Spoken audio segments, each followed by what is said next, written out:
Hey, I just wanted to give you guys a real quick recap for our quiz next week, since it'll come upon us very fast. And so anyway, here is the first element of the subject is general psychology. We talked about Maslow's hierarchy of needs and gave you a breakdown of those on the different levels, and the base level being physiological needs, and the highest level is self-actualization.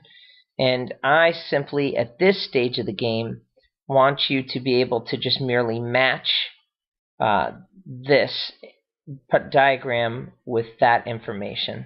So put the right level in the right, corresponding to the right number. So number 1 obviously would be level 1 right here, and so on and so forth. And so I'm not going to have you give me any information on Piaget and his child's cognitive world.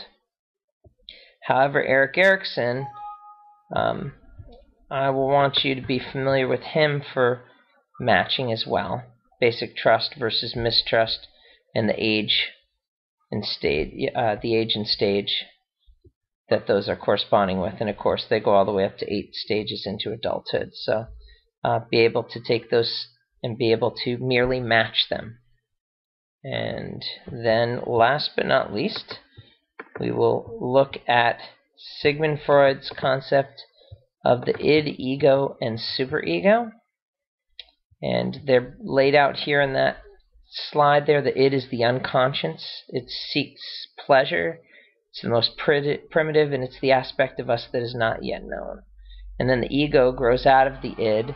It's the expression of the id. It's partly conscious, partly unconscious, compares to riding a horse and just controlling it versus it controlling you. And then finally, the superego is the moral, idealistic aspect of who we are. It's unrealistic and demands for perfection, strives for perfection. It's the ego's watchdog. And we brought it to this kind of chart at the end and had you kind of basically walk through and see what happens when different levels are at different points. That a hedonist, or somebody who seeks pleasure, avoid pain, or if it feels good, do it, is a pleasure-seeking individual dominated by the subconscious id. A guilt-ridden, inferior-feeling person is driven by the idealistic superego, and we talked about this being over-legalistic, where a psychologically balanced or healthy person is dominated by the ego, so that both that which is conscious and unconscious is straddled well and kept in line, so that the person is not giving over to their pleasure, but they are also not being given over to their idealistic views of things, and therefore living a balanced life. And that's your quiz.